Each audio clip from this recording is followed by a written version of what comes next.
How to track your online arbitrage profits with a simple spreadsheet. Not tracking your profits? That's like flying blind. Here's how to use a basic spreadsheet to stay on top of your online arbitrage business.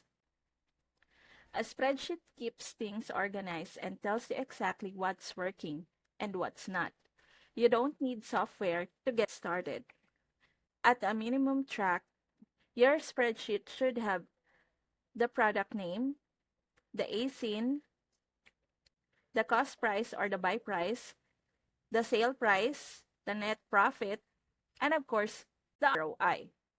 You can do this in Google Sheets and even add color coding, formulas, and charts later. The goal? Know your ROI and scale smart. If you want done-for-you templates and step-by-step game plan, the OA challenge includes exactly that. Perfect for beginners. Click the link in my description to join the OA challenge and start building a real business with real numbers.